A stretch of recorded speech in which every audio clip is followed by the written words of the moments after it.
Ya está. Bueno.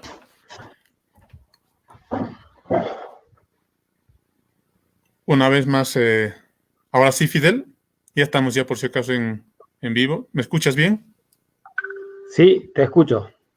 Ya, es muy probable que haya sido nomás un tema de ubicación, algo así, porque no he hecho Bueno, otra cosa más.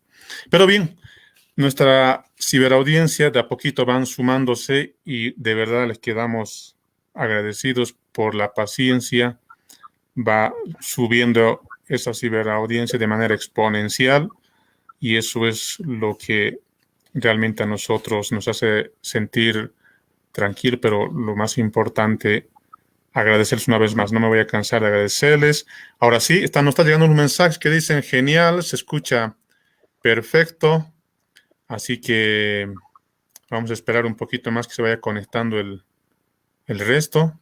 Ya vamos por 64. Ya nos aproximamos a los 80.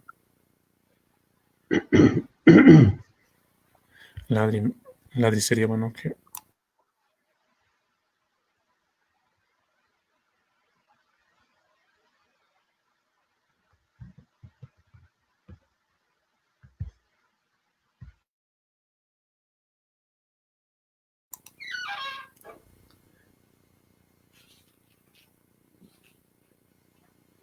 Muy bien.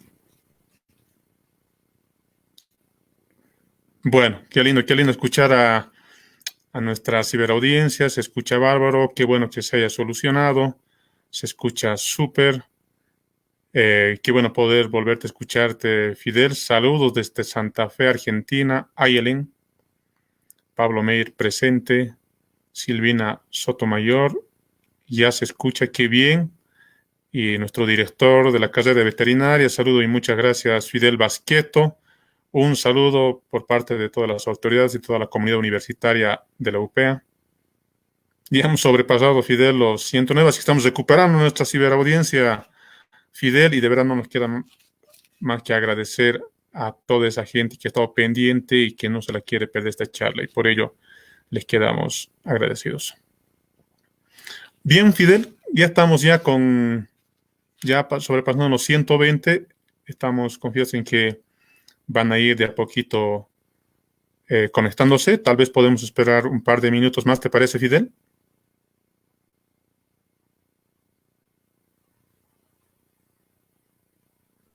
ahora, ¿me escuchan bien? ¿Ahora Ahora me sí, escuchás sí, sí, bien? sí. Bueno, es, Excelente, muy es bien, muy muy bien. raro tener, es muy raro tener dos Fideles en pantalla, ¿no? Sí, estamos con dos Fideles, sí, un Fidel al cuadrado, así como sube nuestra ciberaudiencia de manera exponencial. Así que es otra Nos variable vamos. más a mencionar en este evento. Ujú. Ahí van sumándose la gente. Silvina Sotomayor, saludos desde la Caleta Olivia Santa Cruz, la Patagonia. Juan Chihuels, un golazo, me dieron tiempo para prepararme el café y el té. Jessica Ruiz Alemán, un saludo desde Tarija, Bolivia. Ingrid Villalobos, que acabo de conectar, saludos desde La Paz. Silvina Sotomayor, Fidel, un enorme saludo y un abrazo. José María, un abrazo enorme. Fidel, yo no sé a cuál Fidel están saludando, me imagino que es a Fidel Basqueto. Euni Pons dice, atenta a tus palabras, Fidel Basqueto, desde Córdoba, turismo en Argentina. Verónica Fornavayo, un placer escucharte, Fidel, desde San Luis. Franz Ángel, se escucha bacán. Bueno, por ahí aparentemente hay una pequeña complicación todavía. Yacira, desde Santa Cruz. Vic Icra, desde Tarija, diré. Leonardo Píparo, que acaba de conectarse, dice buenas noches, Fidel Basqueto, un saludo, Leonardo, a la distancia. Gabriel Gabo, saludos desde La Paz, Dios los bendiga por su labor. Mariana Atías, saludos desde Santiago del Estero, Argentina. Silvia Sotomayor, excelente. Martín Apaza desde Bolivia, muchos éxitos para los dos Fideles, dice. Así que Nuestra ciberaudiencia continúa sumándose. María Alicia desde Calafate, saludos. Muy bien. Creo que podemos ir preparando, Fidel, el material. Si por favor puedes ir ya enlazándote con el material que tienes preparado, por favor. Mientras yo voy leyendo acá los mensajes que nos van llegando. Es todo un vendaval esto. Alejandro Sardi, saludos desde Belleville. Analia Córdoba. Jody Ruche, buenas noches, saludos desde Ecuador. Un gran abrazo a todo el hermano país de Ecuador. Montes desde La Plata, un saludo. Magalí. Giovanna Flores, un saludo hasta Potosí. Un abrazo, Giovanna. Raquel Meneses, saludos desde Brasil. Bienvenido, Brasil. Qué lindo. Ornella Joana, saludos desde Rosario, Argentina. Gisela, saludos desde Brasil. Ya tenemos ahí a un segundo cibernauta desde el Brasil. Andrés Amarral, también desde el Brasil. Caramba, parece que del Brasil realmente están entrando con todo. Marconina, saludos desde Sucre, Bolivia. Nahuel, desde Buenos Aires. Alejandro Calderón, desde La Pampa. Así que a todos ellos les quedamos agradecidos. Muy bien, yo lo voy a ir compartiendo ya pantalla acá, Fidel, para dar inicio. Y realmente no nos ha costado mucho el poder solucionar el problemita que teníamos, pero lo que no puedo dejar de agradecer es a toda esa ciberaudiencia. De verdad, estamos llegando ya aproximándonos a los 200 y realmente eso nos complace enormemente. Juan Camilo, saludos desde Colombia. Colombia presente. Bienvenido a Colombia. Desde Bolivia le damos el caluroso abrazo a la distancia. Desde México, Ofelia Martínez. Qué lindo realmente recibir a toda Latinoamérica, definitivamente, y se está sumando Centroamérica, y eso realmente todavía nos hace sentir mucho más contentos. Bueno, estimado Fidel, creo que podemos dar inicio ya en la medida que me imagino que se van a sumar todavía. Podemos dar inicio a otra temática que es inherente al tema de la liberación y sus impactos en los ecosistemas. Y en esta ocasión tenemos la fauna y su destino fuera de la naturaleza. Bienvenido, Fidel. A partir de ahora, por favor, las pantallas son suyas. Adelante. Bueno, Fidel, muchas gracias a la Senda Verde, a la universidad y bueno, a todos los que han hecho posible esta conexión.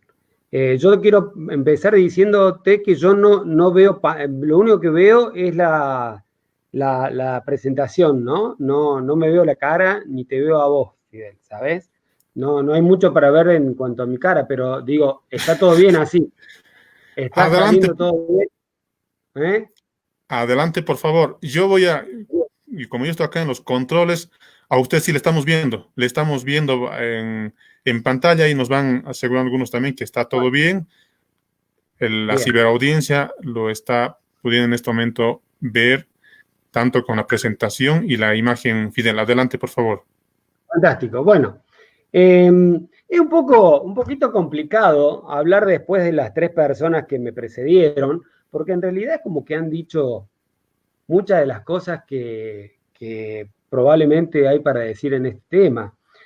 Por supuesto que hay otras que están relacionadas a la acción directa con cada una de las especies y los individuos que de alguna forma en algún momento tuviéramos o tendríamos que rehabilitar. Pero más allá de eso, y como tengo todas las desventajas de haber ya sido coaptado con toda la temática que existe por mis predecesores que realmente han hecho un contexto lineal y no tan lineal, sino en red, de toda la problemática existente de lo que implica y significa rehabilitar un animal. Pero como tengo una sola ventaja, la voy a tratar de usar. Es como una bala de plata que tengo, ¿no? Y entonces la voy a usar. Lo que puedo aportar yo lo he aprendido, porque cuando yo era niño, los iba a escuchar a ellos hablar sobre este tema. Entonces yo era chico, muy niñito, y ya los iba a hablar, a escuchar a ellos ya grandes, personas mayores, que ya hablaban de estas cosas. Entonces yo fui aprendiendo desde esa edad. Entonces como que estoy imprentado y troquelado con estos temas, gracias a que ellos me compartieron ese conocimiento en una etapa temprana de mi vida. Bajo esa perspectiva y esa única ventaja que tengo, voy a tratar de hablar de cosas que no se hayan dicho, ¿no? Aunque algunas las podemos repasar y podemos hilvanar conocimiento y datos. Lo primero que a mí me gusta plantear es el escenario en el cual estamos viviendo. Y el escenario es de crisis ambiental. El escenario de la naturaleza, en realidad, es un escenario crítico, un escenario donde las cosas que pasan ocurren con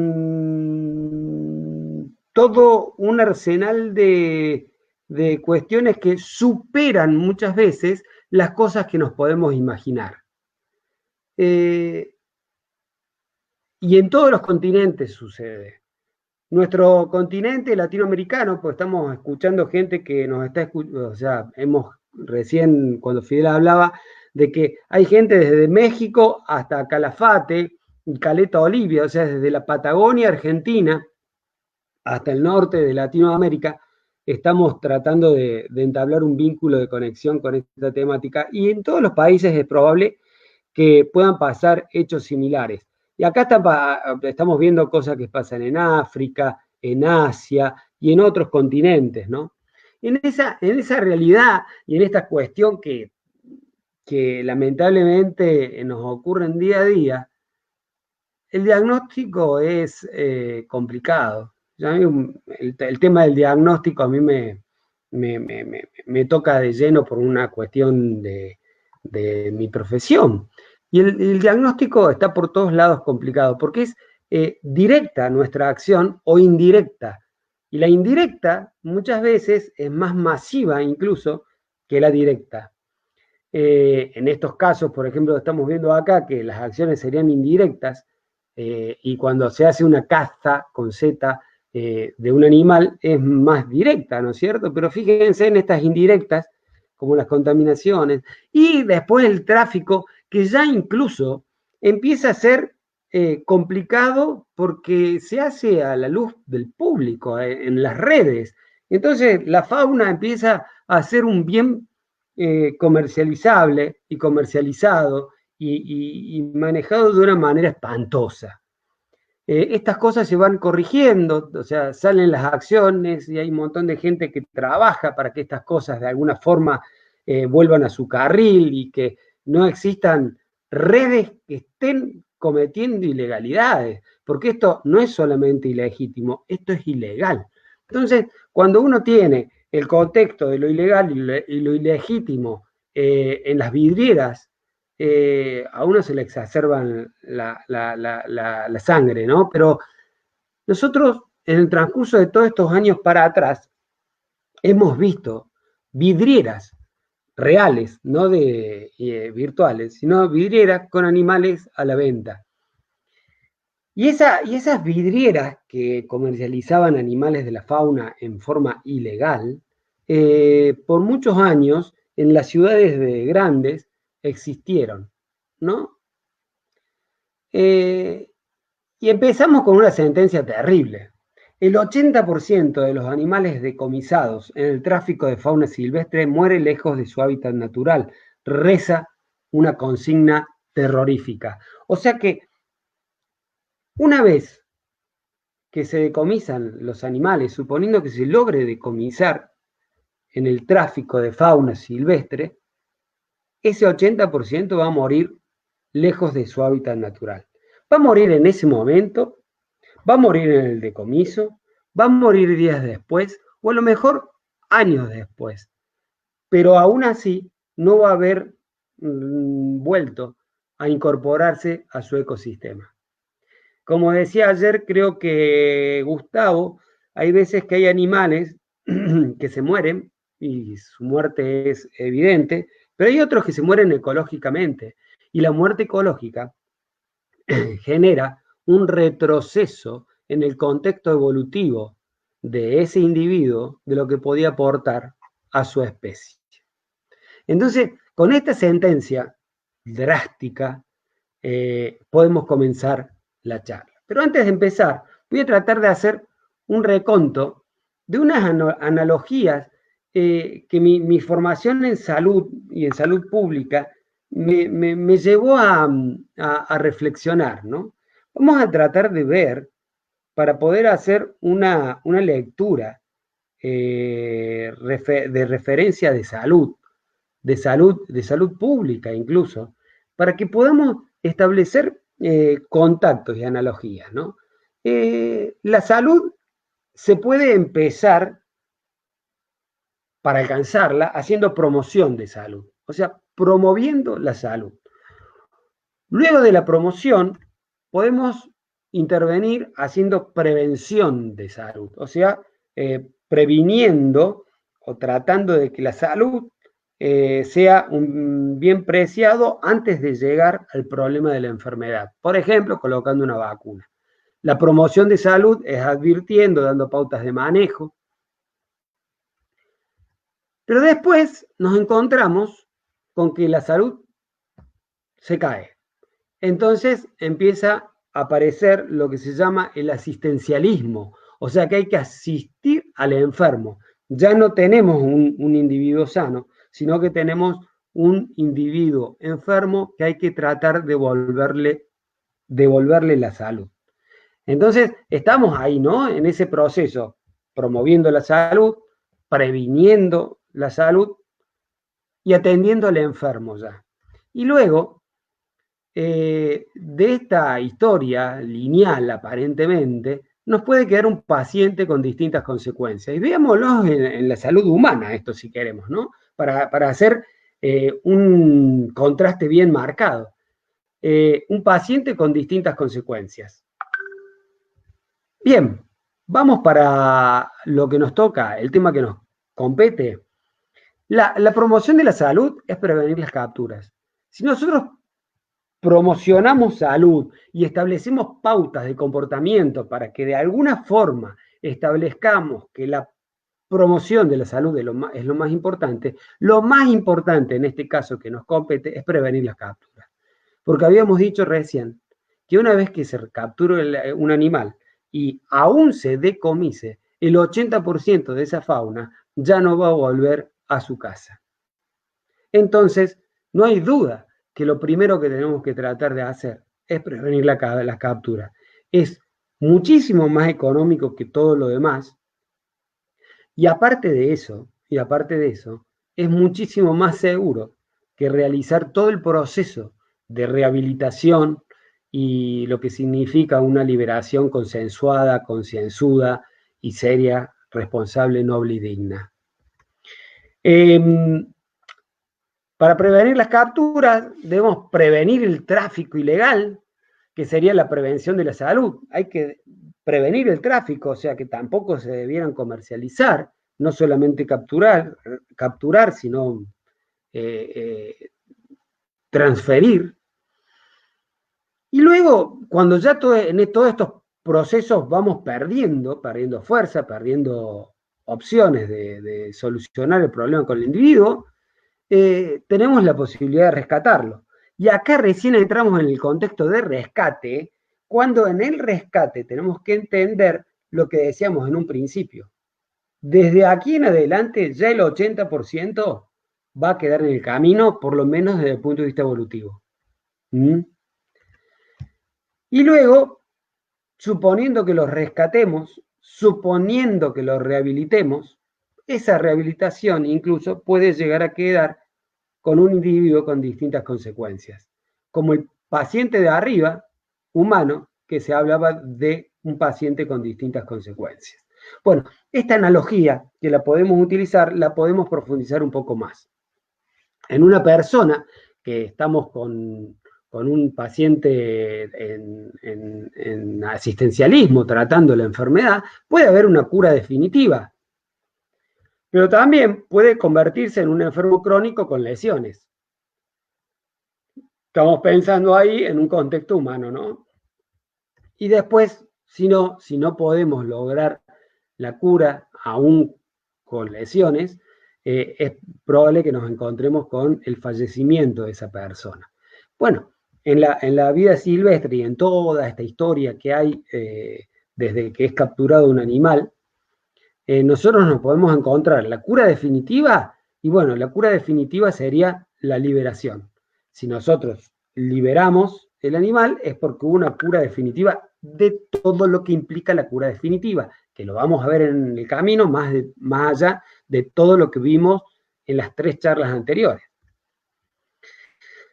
Suponiendo que nos quede un enfermo crónico con lesiones, nos quedaría la posibilidad de un cautiverio permanente, un cautiverio en algún lugar, en algún sitio que no debiera ser el centro de rescate ni el centro de rehabilitación, porque en realidad ahí necesitaríamos tener animales para nuevos, camas nuevas para animales nuevos que van a ir entrando para poder ver si podemos ir rehabilitando.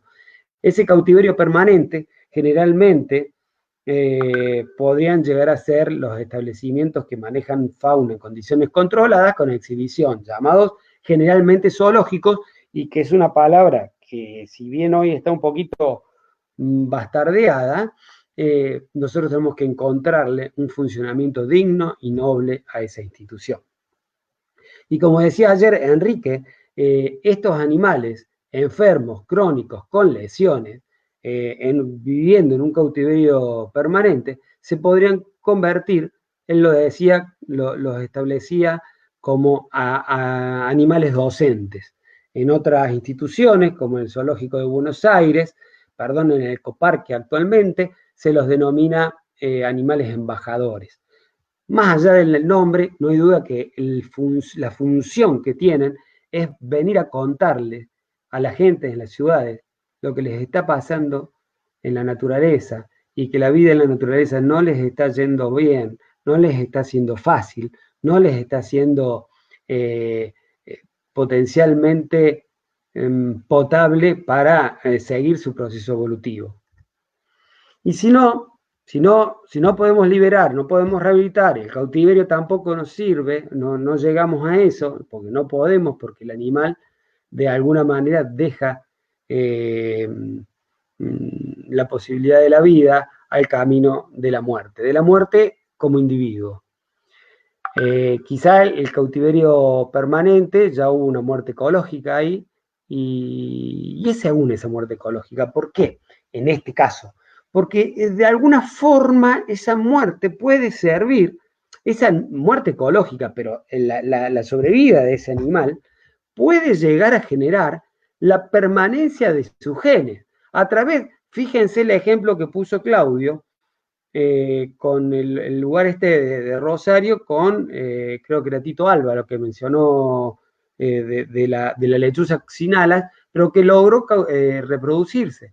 O sea que en un cautiverio puede reproducirse, y si necesitamos esos genes, porque es un animal que tiene una especie con una vulnerabilidad ecológica, su estatus ecológico no está en condiciones, bueno, podemos llegar a pensar que puede llegar a ser un animal útil, un individuo, un ejemplar útil, porque su genética está comprometida en la naturaleza. Bien, luego de pensar en estas analogías desde la salud pública a los problemas que nosotros manejamos, les voy a contar un poco de la realidad argentina. Ustedes ahí los invito a los compañeros y colegas de otros países para que hagan la analogía de lo que voy a contar de la Argentina, para que vean ustedes cómo pueden acomodar estos ejemplos al país de ustedes, ¿no? Entonces, lo que se plantea es definir en un estado con qué instituciones contamos para rehabilitar o para hacer estas cosas que pretendemos hacer. ¿Quiénes son las instituciones? ¿Cuáles son? Hoy mencionaba había gente de Colombia, y Claudia puso justamente un ejemplo de Colombia que podría llegar a ser negativo, ¿no? Pero Colombia es un país que trabaja, a ver, muy bien para mí en estos temas. Es como que está a la cabeza conjuntamente con Brasil, probablemente. No me quiero quedar corto con algún otro país de Latinoamérica que a lo mejor está trabajando muy bien y a lo mejor por ahí no se me puede llegar a escapar. Quizá Chile tiene ciertos lugares que son muy serios. Pero bueno, a ver, ¿cómo es, con qué instituciones contamos? ¿No? ¿Con qué? ¿Con cuáles? ¿Cuáles son? ¿Cuántas hay? Eh, ¿Con qué figuras se manejan? Eh, hay instituciones históricas. Esto por ejemplo, hablando de zoológicos, en la Argentina sí hay instituciones que tienen ya más de 100 años de vida.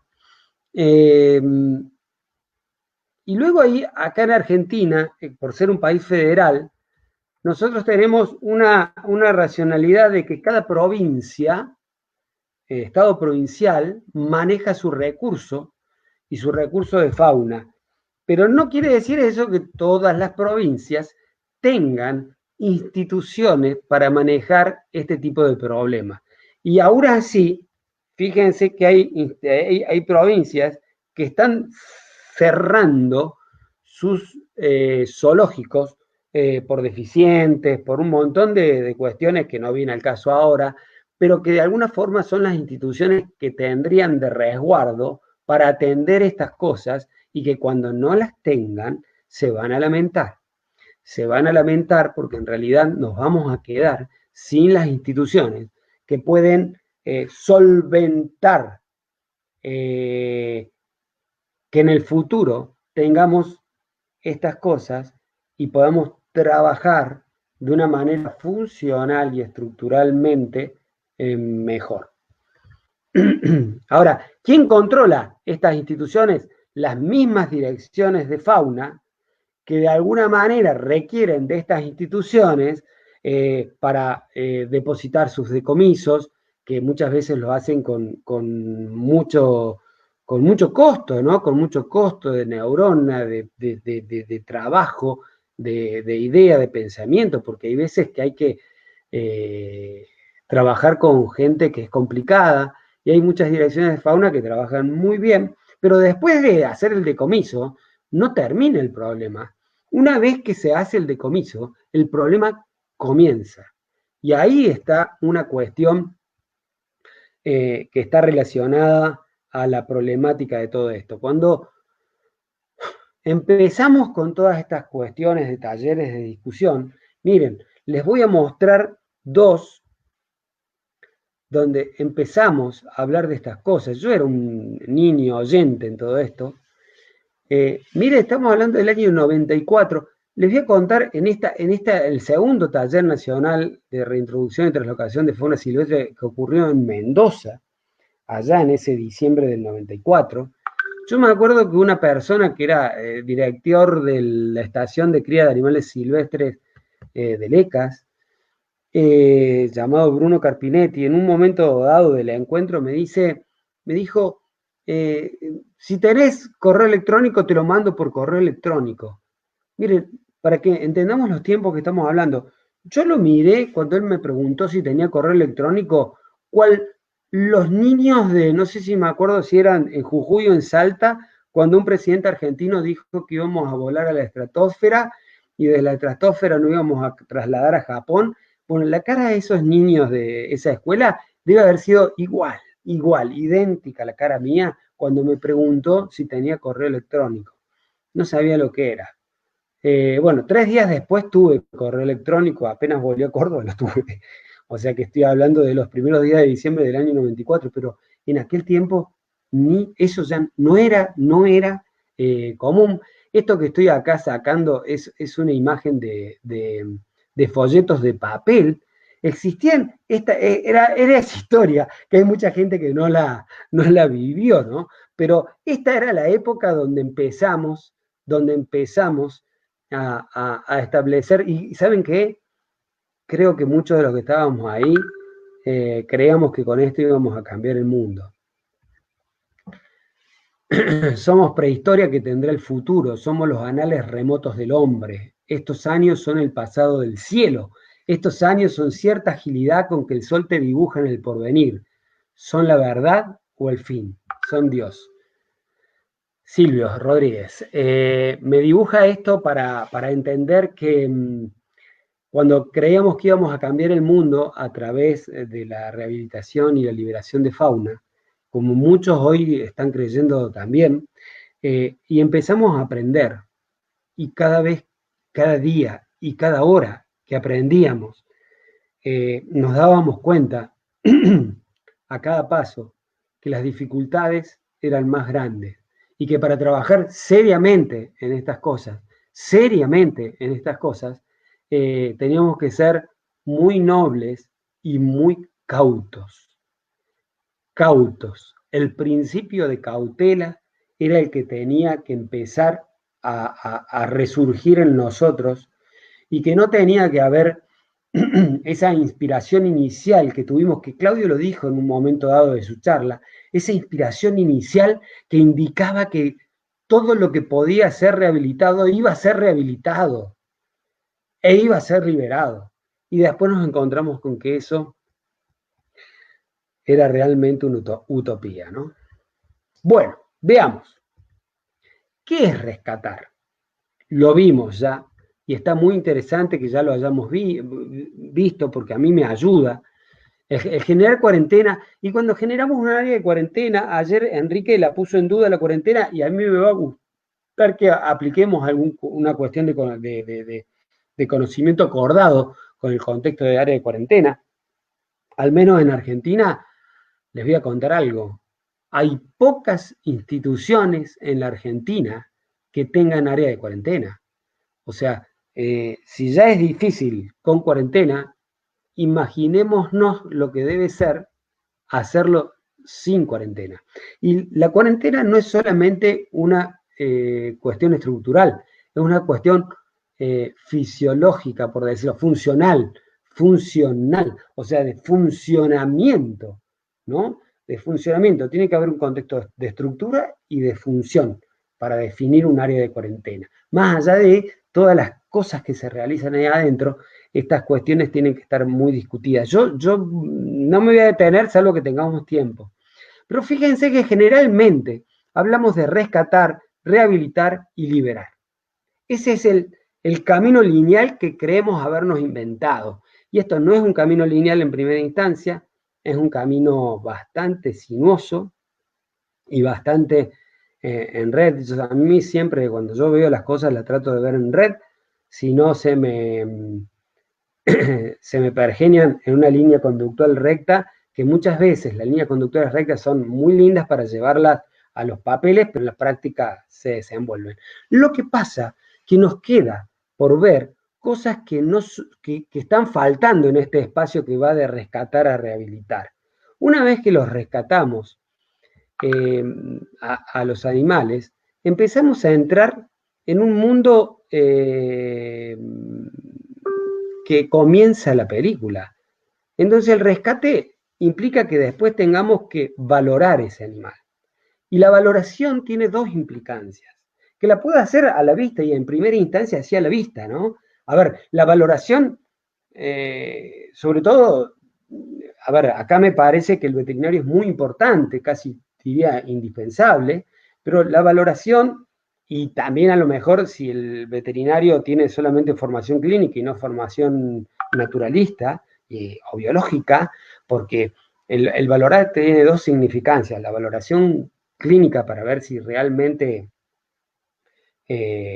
ante la primera impresión me da pauta de si puedo o no entrarlo en un sistema de rehabilitación, y después ver genéticamente a qué especie corresponde. Y acá empiezo a decir algo que es terrible, ¿no? Yo sé que esto a veces puede sentir mal.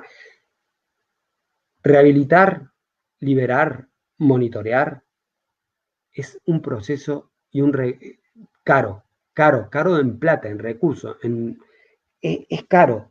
Para hacerlo bien hay que tener recursos, lo dijo Claudio y creo que lo expresaron de alguna manera Enrique y Gustavo. Cuando una cosa es cara, hay que saber valorarla. Y para saber valorarla hay que ver de qué especie estamos hablando. Y esto es lo que a veces no gusta. Vamos a tener que canalizar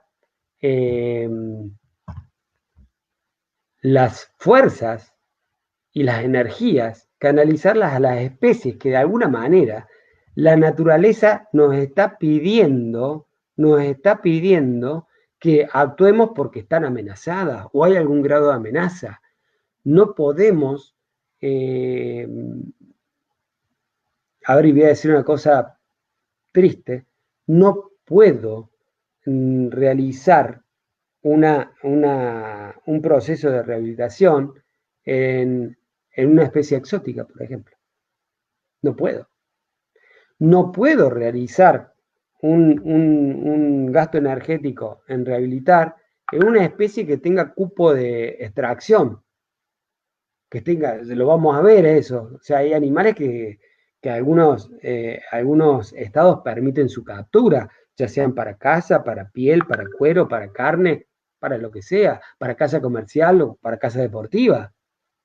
Entonces no puedo andar rehabilitando un animal para ese tipo de actividades. Entonces tengo que ponerme en un lineamiento de voy a valorar ese animal en una primera etapa y voy a ver si ese animal amerita todo lo que viene después. Luego de valorar, lo tengo que atender. Y ahí sí, ya no empieza a ser fundamental ni necesario el veterinario, es indispensable. La atención clínica. Cuando hablo de atención clínica, miren, todavía no empecé a hablar de rehabilitación. Lo valoré, lo atendí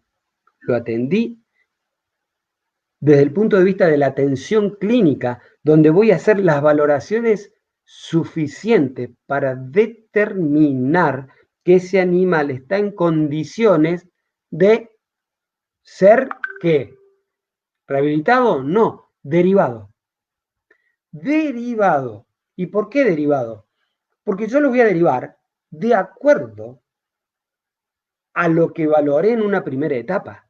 Si yo valoro que ese es un animal que se justifica la rehabilitación, lo derivaré a un centro de rehabilitación. Ahora, si defino que no lo puedo derivar, no corresponde. Por ejemplo, voy a usar el ejemplo de Claudio, le voy a usar el ejemplo del Tito Alba, ahora tiene otro nombre, Tito Alba, así que voy a usar el de la lechuza de los campanarios, que se quedó sin alitas, y bueno, no lo puedo rehabilitar.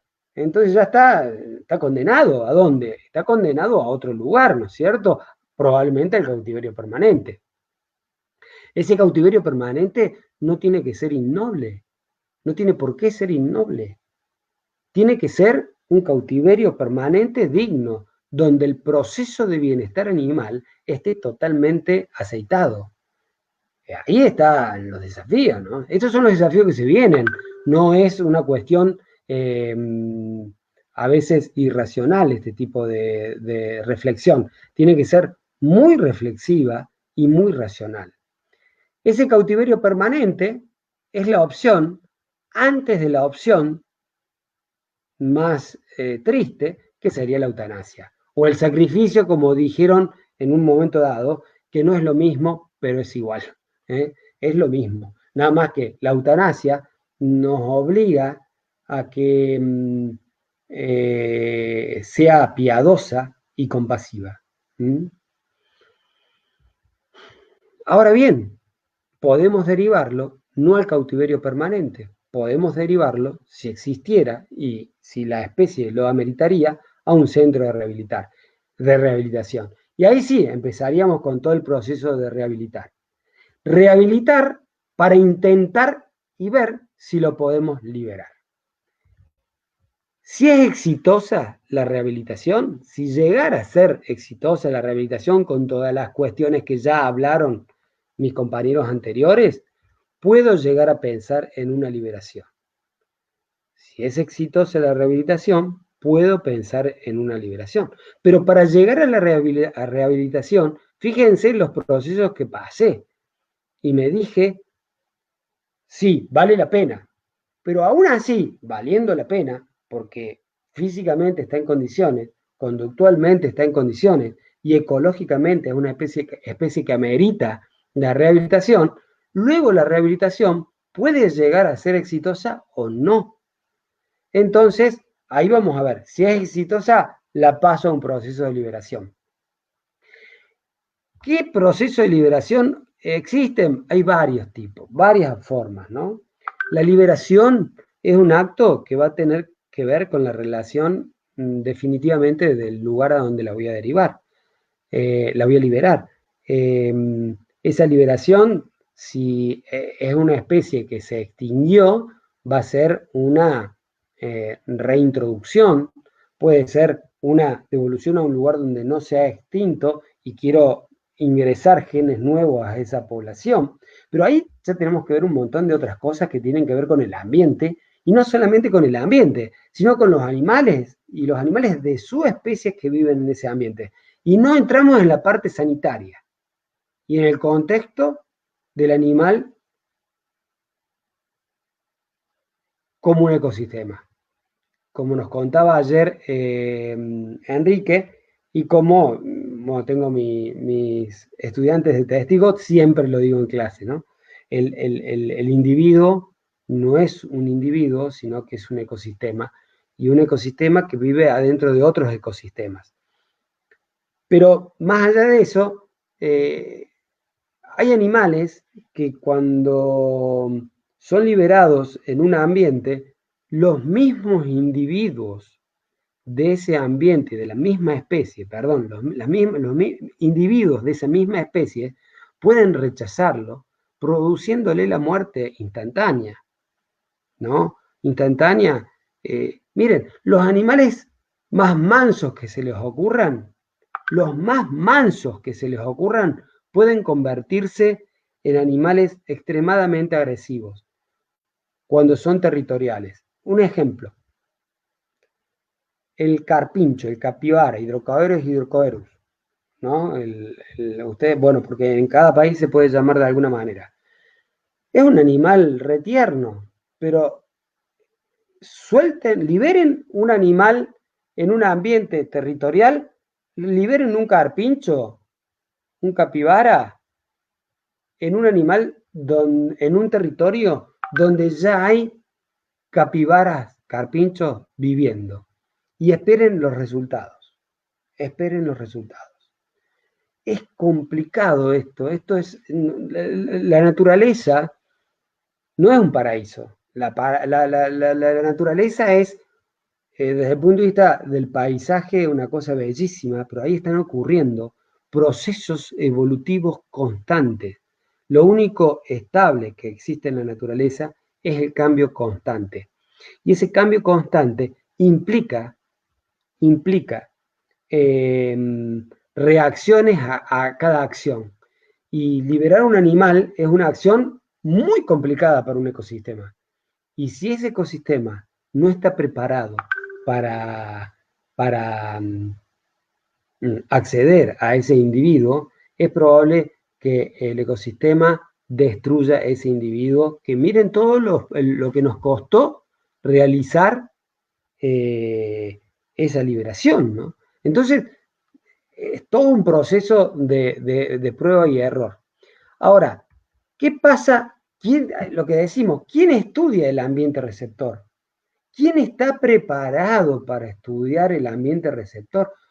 No es una cosa sencilla, es una cuestión extremadamente complicada estudiar el ambiente receptor. Pero bueno, es una necesidad. Y aquí está, ¿no? En este cuadrito que estamos tratando de definir las complicaciones que existen. Si es exitosa, la liberamos, bueno, hay que hacer un plan educativo que de alguna forma genere una correlación de las dificultades que implican, que la gente sepa que liberar, que abrir una jaulita en medio de la naturaleza, después de un proceso complicado, es un proceso maravillosamente complicado, y que existen muchísimas más trabas que los beneficios que podemos llegar a encontrar. Bueno,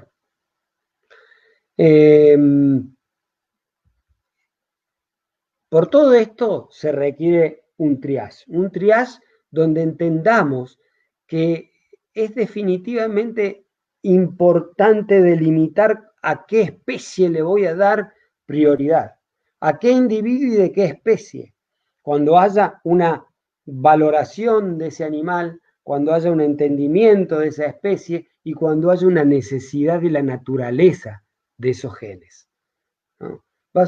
Bajo ese estímulo reflexivo es el que me invita a pensar que esto no es un juego,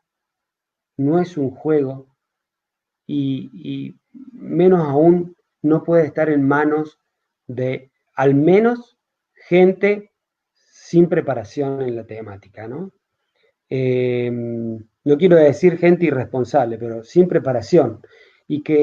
Porque yo escucho tantas cosas por ahí, como animales que se liberan, se liberaron tal animal en tal lugar, bueno, hay cosas que, en un momento dado tuve que escuchar que se liberaron burros en mi provincia, yo soy de Córdoba, y hablaban de los burros liberados como una especie autóctona de mi provincia.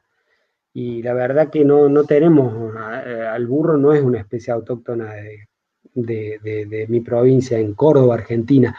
Pero porque hasta cometemos el error de equivocarnos de lo que es un animal doméstico a lo que es un animal silvestre. Un animal doméstico no se libera. Un animal doméstico está hecho, creado por el hombre para vivir con el hombre. Y si entendemos que ya ese animal no queremos que viva más con el hombre, no puede vivir en la naturaleza. Yo creo que hoy por hoy los perros cimarrones son uno de los causales destructivos más fuertes que tiene la naturaleza en cuanto a su riesgo de producir laceraciones en la fauna autóctona. Bueno, y que el tiempo nos encuentre decomisando menos. O sea, para decomisar menos hay que hacer mayor controles. Creo que para no llegar a todo este proceso complicado, hay que de alguna forma prevenir, haciendo promoción de la salud como hicimos al principio, ¿no? Tenemos que promover la no captura. Esa es lo más importante, la no captura innecesaria. Bueno, ¿para qué? Para que al final haya menos eutanasias, o por lo menos si la pudiéramos evitar, muchísimo mejor. Bueno, con respecto a los tipos de liberación que les contaba recién, está la introducción, que son actos fallidos del humano, que son introducciones cuando hacemos una liberación de un animal en un ambiente en el cual no evolucionó. El otro día empezó a circular por las redes un momento histórico para el país, para mi país, que fue las imágenes que por aquel tiempo eran imágenes de algarabía y jolgorio, que era la liberación de castores en la Tierra del Fuego. Miren, en un momento dado, cuando estaban haciendo la liberación, y yo veía a esos individuos que iban a ser liberados, que no sé, deben haber sido 12 ejemplares por ahí, yo decía, ahí estuvo el error, ese día esos animales fueron los que se introdujeron, pero, ¿saben? En un momento dado, el locutor indica que fueron a visitar las costas de Tierra del Fuego y hablaban de la riqueza de la fauna de Tierra del Fuego, porque habían por miles y miles los lobos marinos de Tierra del Fuego. Si era tan rica la fauna de Tierra del Fuego, estábamos muy, muy seguros de que no necesitábamos introducir castores, pero lo hicimos creyendo que estábamos haciendo un bien. Yo no había nacido, ¿no? Pero son errores que se cometen, como decía el gran maestro Juan Carlos Chévez, ¿no? El camino al infierno también está tapizado con alfombras rojas. Bueno, todas las introducciones que se hicieron en el país, que son muchos, y en Latinoamérica tenemos muchas introducciones de cosas impensadas, como castores en Tierras del Fuego, y como también siervos del padre David por algún lado, y tenemos renos también que quisieron introducir en Tierra del Fuego, y no sé si no lo lograron en alguna isla del Atlántico Sur. Y también tenemos animales en toda Latinoamérica, ¿no?, introducidos. Es un gran problema la introducción y ya está considerada una de las causas más graves del retroceso de la naturaleza. Bueno, la reintroducción es lo que decíamos recién, cuando ya un animal se vuelve a introducir en un ambiente donde vivió y se extinguió. La reconstitución no se extinguió, metemos sangre nuevo, la translocación llevamos de un lugar al otro, y la liberación in situ es lo que deberíamos lograr, ¿no? Si no podemos parar la captura, bueno, en el momento que están capturando, tratar de hacer el control ahí es medio utópico, y tratar de liberarlo en el mismo momento en que se está produciendo la captura. Ahí podemos llegar a hablar ahí de algún caso de conexión con, a lo mejor, con algún patógeno que pudiera tener el medio de transporte, ¿no? Pero ya después lo vemos. Entonces, empezamos a entender que tenemos que administrar muy bien los recursos. No toda especie es rehabilitable.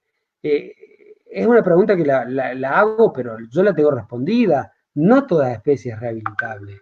Hay especies que no podemos gastar recursos en rehabilitarla. Puede sonar feo, me tratarán de especista, pero trato de ser un guardián de la naturaleza.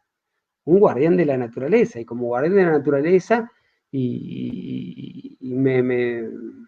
es esto que estoy planteando desde el sentido común. Bueno, ya que hay que hacer un protocolo un protocolo de prioridades, ¿no? Bueno, los decomisos de fauna en Argentina, los destinos en la Argentina son complicados. Cuando un animal es ilegalmente comercializado, puede correr distintas suertes.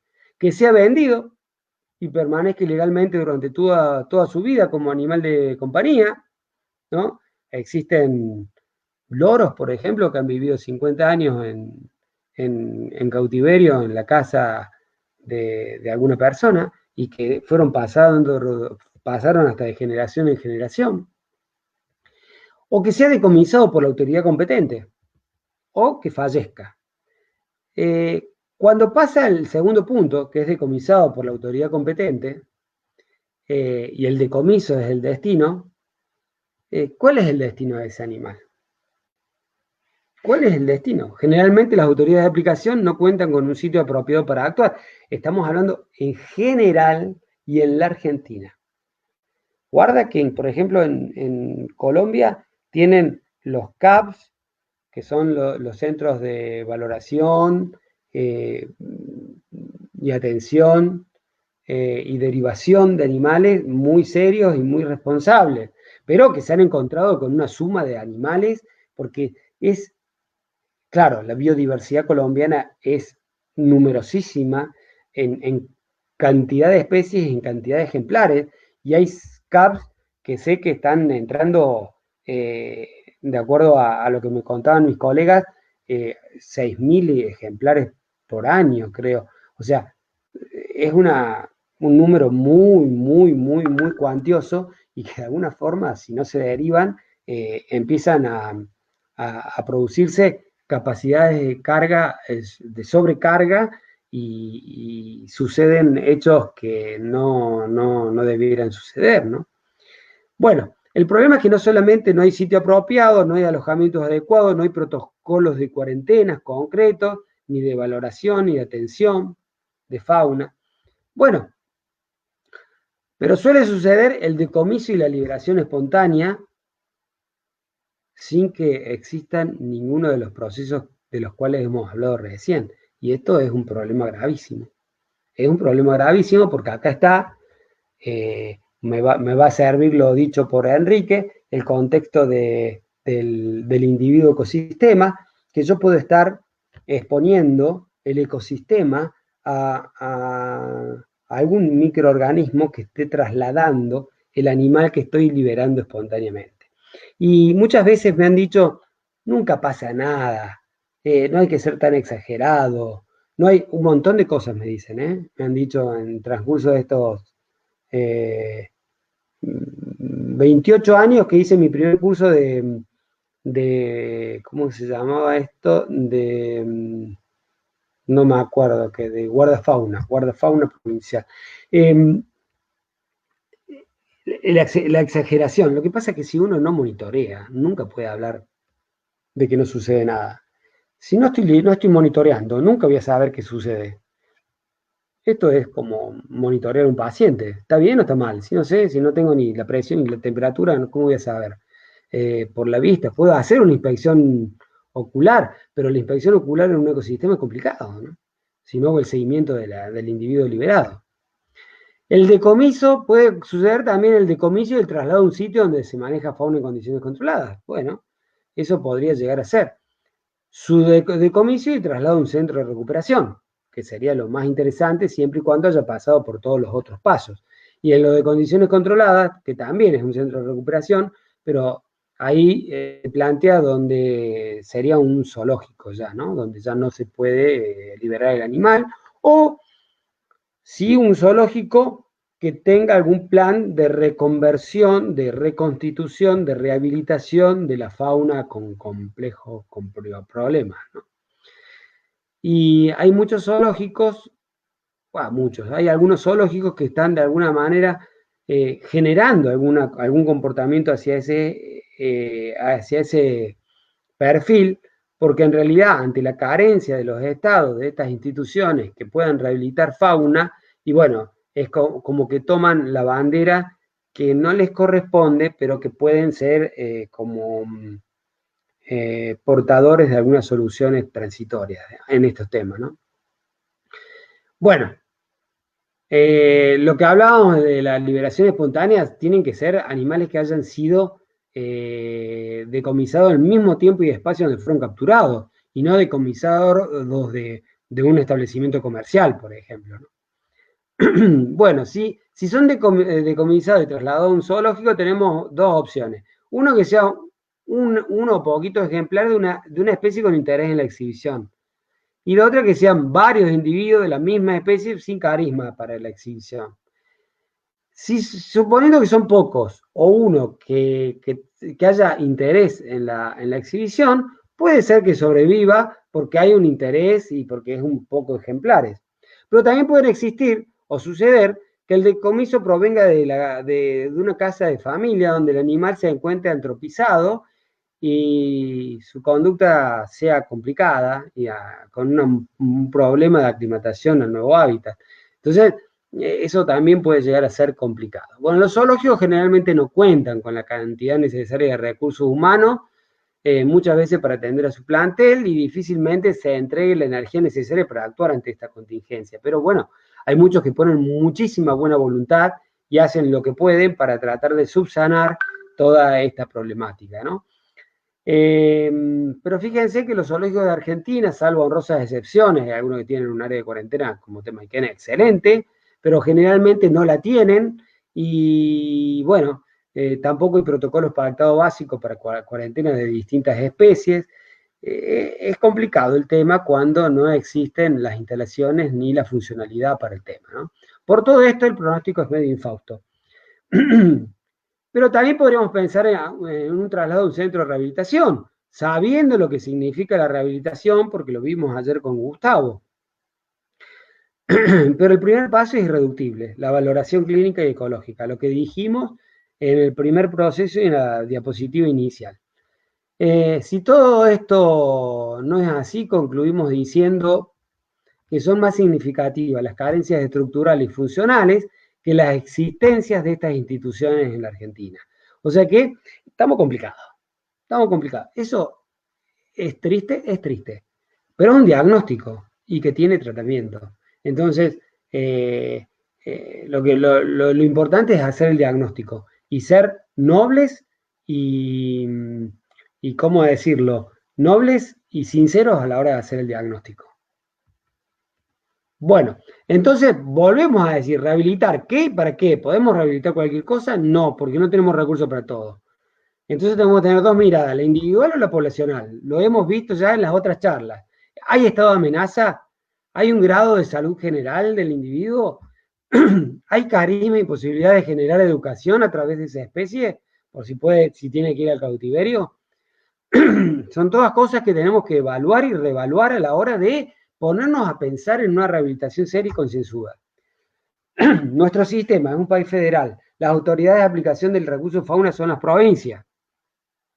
Y en los estados municipales incluso existen algunas ordenanzas y en algunos casos hay cumplimientos de ellas, pero hay una carencia de estructura para responder al después. O sea, si decomiso, ¿qué hago? ¿Qué hago con el decomiso? Entonces, esta falencia, esta necesidad de responder al después me genera que hasta el decomiso tiene que ser muy pensado, muy ordenado y muy cauteloso. A nivel provincial, a veces las estructuras en forma precaria existen, pero en muchos casos se desvirtúan el objetivo final. Pero hay dignas excepciones en las provincias, que hay que rescatarlas. A lo mejor hay que generarle un poco más de recursos, más de capacitación, pero hay dignas excepciones y hay que rescatar esas excepciones. A nivel nacional es muy poco el aporte que se lleva adelante en las provincias, ya sea por incumbencia o por falta de recursos humanos, pero a nivel nacional tampoco hay desde nación una ocupación sobre el tema de la rehabilitación de fauna en forma precisa, correcta y concreta. Pero esto ha pasado desde hace mucho tiempo y bueno, es como que necesitamos un análisis global. Con la muerte o la desaparición de algunos zoológicos en la provincia, nos van quedando menos espacios para poder discutir estas cosas.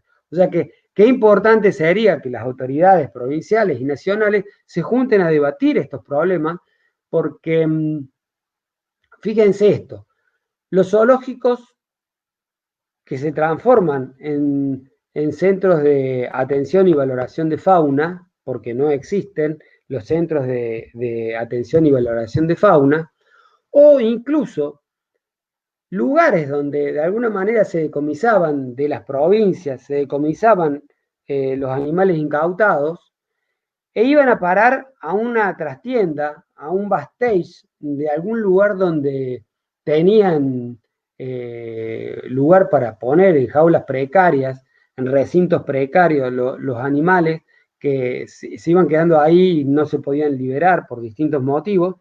Y esos lugares en algunas provincias se fueron transformando en zoológicos, porque en realidad era la misma provincia que decomisaba, mantenía sus animales en forma cautiva y después esos animales no se liberaban, entonces ponían una puerta, cerraban y generaban una institución donde se podía hacer exhibición de esos animales. Fíjense cómo las dos puntas se empezaban a tocar, ¿no?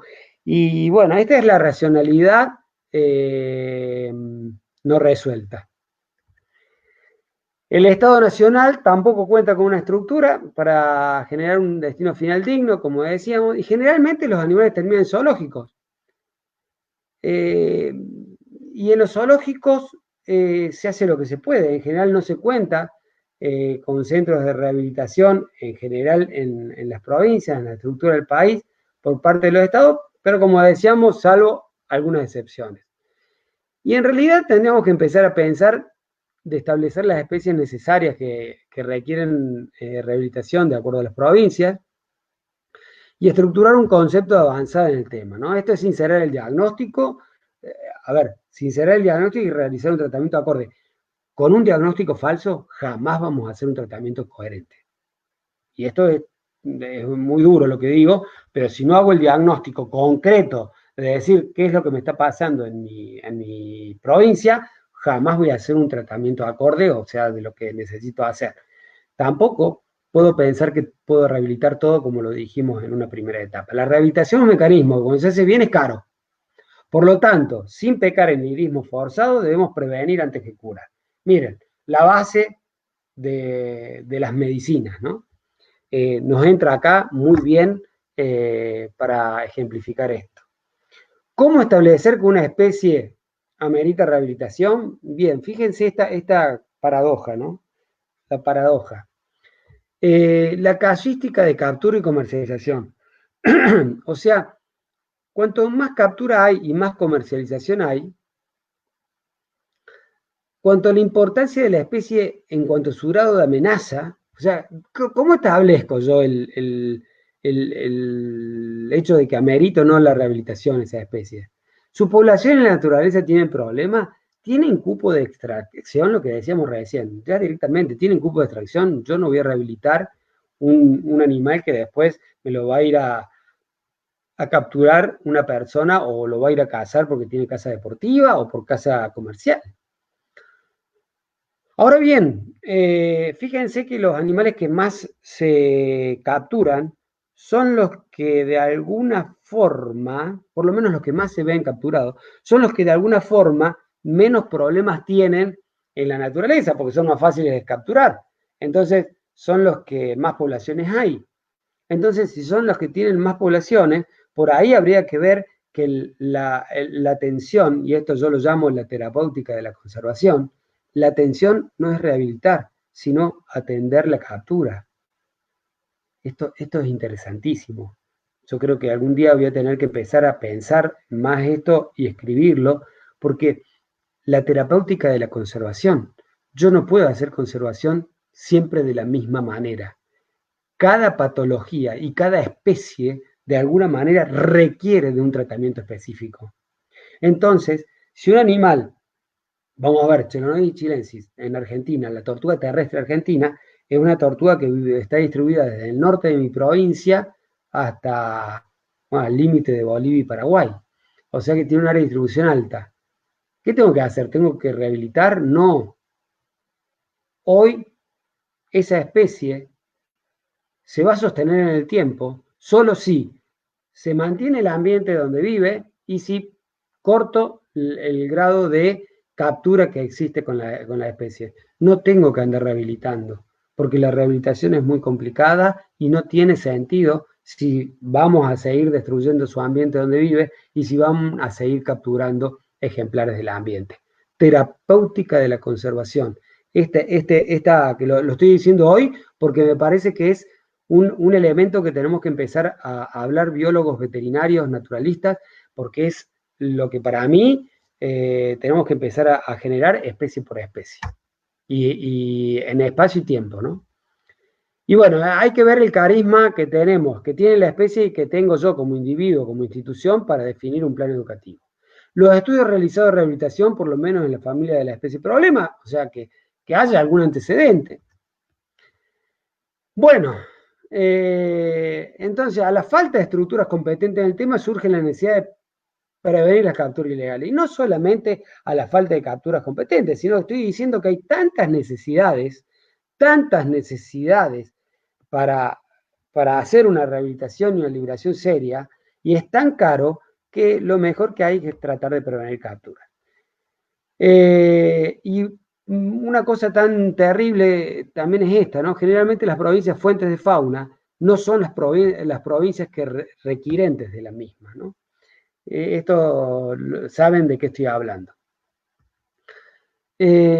Primeras conclusiones. Bueno, los estados, salvo honrosas excepciones, no cuentan con instituciones que se puedan denominar centros de rescate, atención, valoración, derivación y rehabilitación de fauna.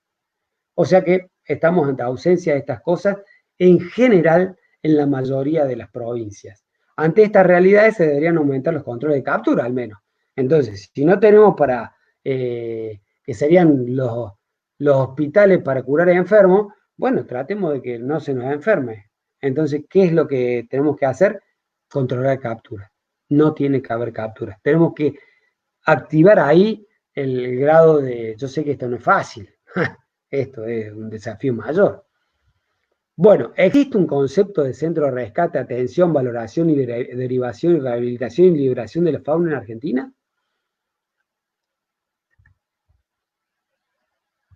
La verdad, yo digo que no, pero ojalá alguien me rebata esto, ¿no? Me rebata y me diga en alguna acotación ahí abajo, sí, existe, está acá. A ver, hay algunos que sí están trabajando, ¿eh? San Luis trabaja, Jujuy trabaja, Misiones trabaja, bueno, no sé si me estoy olvidando de alguno. Me gustaría saber que me estoy olvidando de muchos. Bueno, a ver, el protocolo veterinario, yo lo primero que voy a tratar de hacer, no voy a hablar de pautas sanitarias y profilácticas, pero sí voy a hablar de algo que ayer dejó picando Enrique, de que habló de la definición de salud. Y bueno, la OMS dice que la salud es el estado de completo bienestar físico, mental y social, no meramente ausencia de la enfermedad. ¿Sirve esto para la salud en la fauna silvestre? ¿Sirve para la fauna silvestre? Miren, acá yo estoy hablando de tres tipos de animales.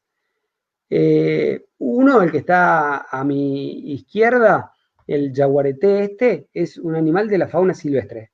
Un animal de la fauna silvestre que aparentemente goza de buena salud, agazapado con intenciones de caza, de capturar una presa para consumir. Los otros tres que están al costado, dos son de la especie más terroríficas de la especie más terrorífica que hay en el planeta. Tienen esa cara y están teniendo un animal doméstico. En la mano una tiene un animal doméstico.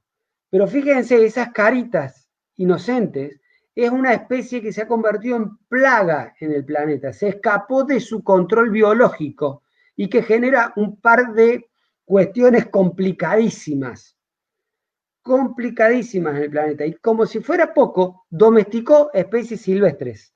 Y ese animal que tienen ahí en la mano es un lobo domesticado. Y un lobo domesticado, el lobo vive en el hemisferio norte, pero a través de su animal domesticado invadió el planeta. Aparentemente estos cuatro individuos gozan de buena salud. Aparentemente gozan de buena salud. Ahora bien, ¿podemos definir qué es la misma salud en estos cuatro individuos y en estas tres especies? Estamos hablando del silvestre, del doméstico y del ser humano, el escapado del control biológico. Por eso lo pongo como una especie única, porque en realidad, más allá de que seamos nosotros, el escaparse de su control biológico lo convirtió en una especie diferente. Pero entonces, para salvar a lo que dijo Enrique ayer en cuanto a que los veterinarios tenemos una lectura sesgada de la salud, quiero darle una buena noticia. Ya en el año 2007, con el doctor Pablo Beldoménico, en un seminario que hacíamos en Córdoba, en un momento dado, allá en el 2007, con todos veterinarios de habla hispana, porque había de España hasta Argentina, Chile, Colombia, bueno, de todos los países de Latinoamérica, de muchos, de Costa Rica, elaboramos un concepto de salud en vida silvestre, un concepto de salud en fauna, donde aplicábamos que el concepto de la Organización Mundial de Salud, vemos que la salud en vida silvestre sería como una escalera. Y la definición de esta salud, del estado completo de bienestar físico, mental y social, son los primeros escalones de la escalera. Son los primeros escalones. Pero que tenemos que entender que hay realidades distintas. Por esto del ecosistema y el individuo, ¿no? La salud en individuo en silvestre es in situ.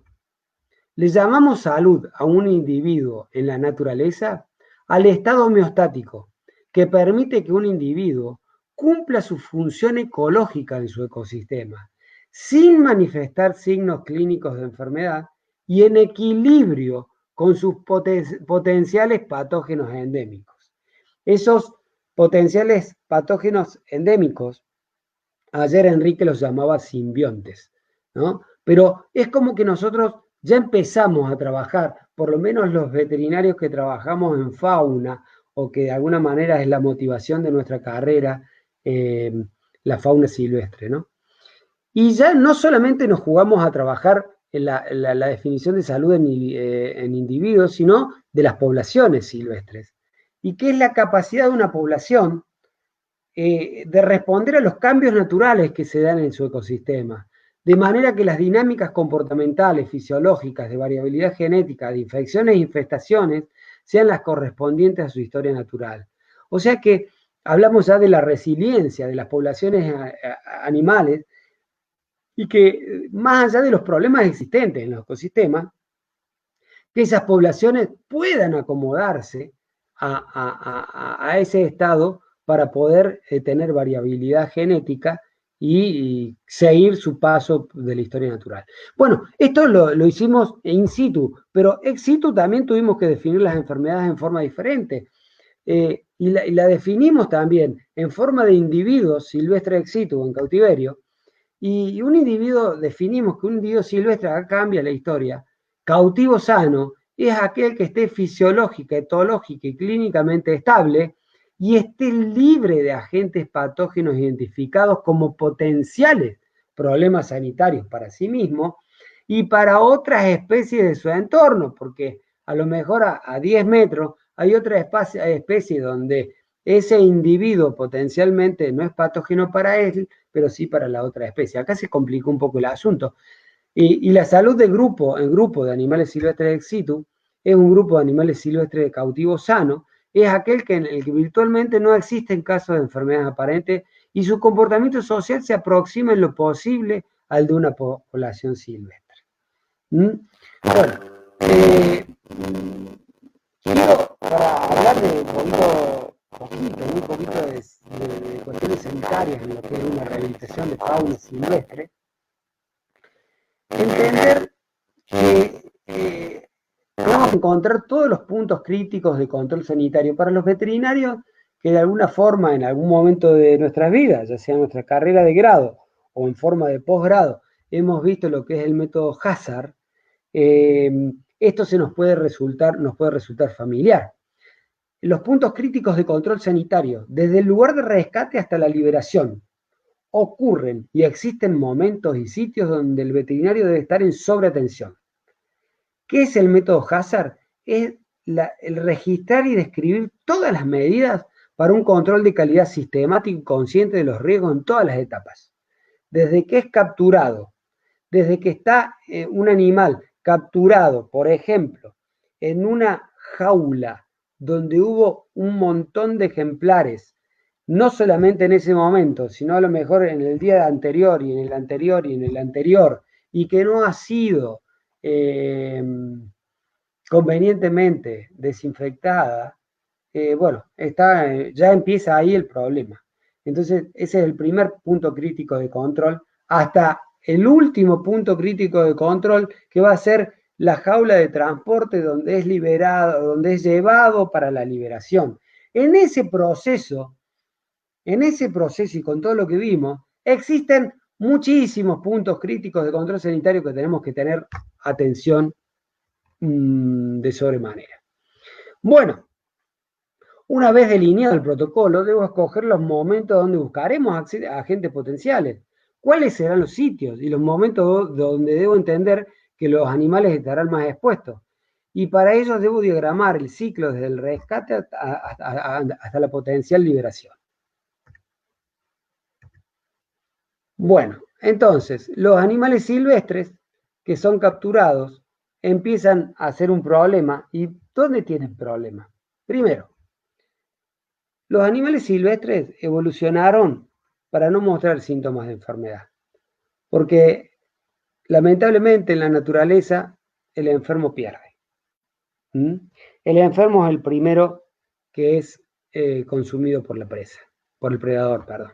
O sea, el enfermo es el primero que es presa. Entonces evolucionan para tratar de mostrar al último su sintomatología. Eso ya empieza a ser un gran problema. Generalmente otro problema es que el veterinario del día 1 no conoce la problemática. ¿Cuál es el veterinario del día 1? El veterinario que se recibió el día anterior. Entonces, la formación de grado del veterinario, estamos empezando a cambiar esta realidad gracias a la inminente fuerza de la profesión que solita, pero como un proceso evolutivo, generó veterinarios y futuros veterinarios que ya están inmersos en esta problemática. Fue un proceso, les aseguro, yo lo viví estos últimos 30 años de transformación de una manera, les diría que tangencial y geométrica, ¿no? Hoy hay hay un conocimiento cada vez más acabado y las generaciones de veterinarios que van a correr a mi generación van a venir con una calidad cognitiva muchísimo mayor a la nuestra, nos van a pisar la cabeza al conocimiento nuestro y ojalá se suban a los hombros nuestros, nos pasen, nos pisen la cabeza y sigan subiendo escalones de esta escalera del conocimiento, que les voy a decir algo, es infinita. O sea que no hay un lugar a donde llegar. Y existe también un problema legal con todo esto. Bueno, vamos a tratar de ir, que es muy importante, ¿no? La cuarentena, los planes sanitarios o la prevención. Si ustedes ya solitos se lo van a responder, ¿no? Bueno, miren, vamos a resumir todo esto, vamos a ir terminando. Yo no sé si hay alguien que me esté escuchando en este momento. En la puerta, en el patio de mi casa hay teros cantando. Voy a resumir todo esto. Consignas básicas mínimas para producir una liberación de fauna coherente, noble y responsable. Estudios comportamentales de adaptación a la supervivencia en condiciones no controladas de los ejemplares. Estudios taxonómicos de comprobación de la existencia, presente o pasada, de la subespecie en cuestión en el área a realizar el trabajo.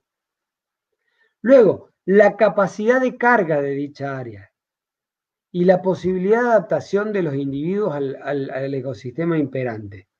¿Qué capacidad de carga tiene dicha área? Es lo que decíamos anteriormente. ¿Quién está estudiando esa área para ver si podemos liberar o no esas especies, esos ejemplares, perdón?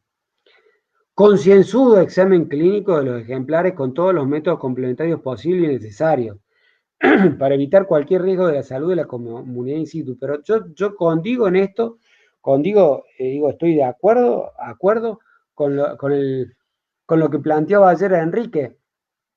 Generalmente voy a ir a buscar lo que conozco.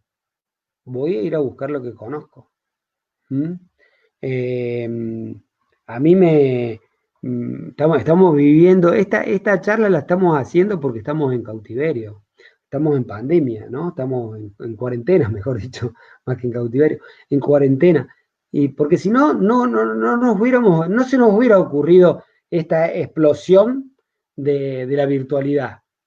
Estábamos acostumbrados a lo presencial y yo creo que lo presencial no tiene precio, ¿no? No tiene que morir lo presencial. Escuchaba a un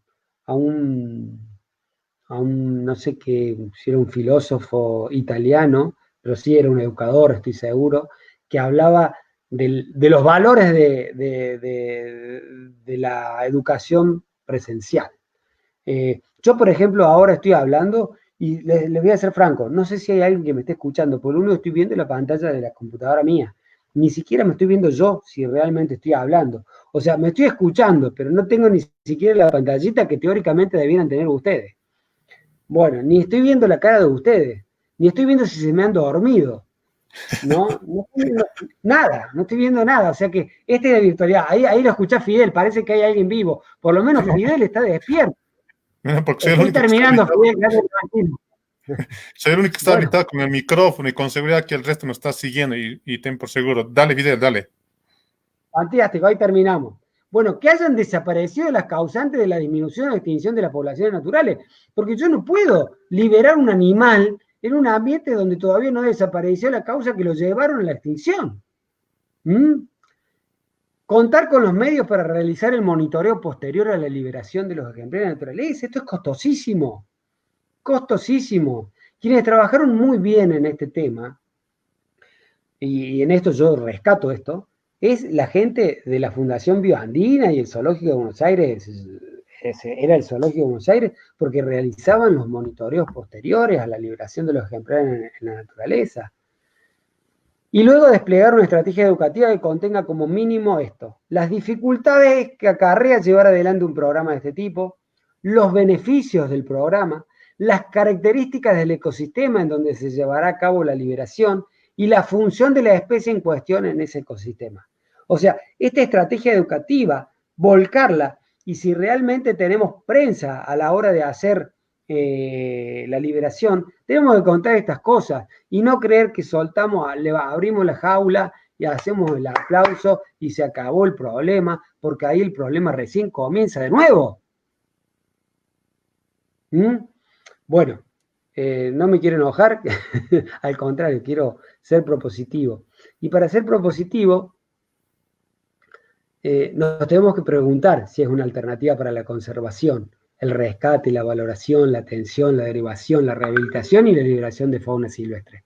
¿Es una alternativa para la conservación? Bueno, si es una alternativa, la cual yo creo que sí, es una herramienta para la conservación, pero es mejor prevenir que curar.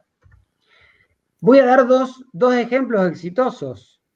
El caballo de Przewalski es un animal nada más y nada menos que el agriotipo, o sea, el animal que nos dio el caballo doméstico. De él y del tarpán surgió el caballo doméstico. Bien, pero así como se extinguió el uro que nos dio la vaca, empezó a extinguirse el caballo de Przewalski en las praderas asiáticas. Se llegó a extinguir de una manera que, de acuerdo a los autores que lean, no había más de 10 a 40 ejemplares hasta que se extinguió en forma definitiva. Creo que fue el director del Zoológico de Praga el que tomó la iniciativa de ver cuántos animales en el este de Europa quedaba ya a mediados del siglo pasado, ya el siglo pasado, del siglo XX, y vieron que tenían animales cautivos en los zoológicos. O sea, fíjense, porque qué interesante, ¿no? Porque acá, conservación ex situ a full. Animales que estaban en cautiverio, en zoológicos, lograron rescatar el caballo de Przewalski, pero también hubo que hacer una liberación concienzuda en un sitio que de alguna manera se hayan desvirtuado las condiciones que lo llevaron a la extinción, que en realidad fue la caza, porque hasta se cazaba para comer. Y además tenían predadores naturales, pero bueno, los zoológicos lo salvaron, pero no lo salvaron en un acto, lo siguen salvando, y esto es lo importante, porque el programa de conservación del caballo de Przewalski continúa, sobre todo en los zoológicos europeos.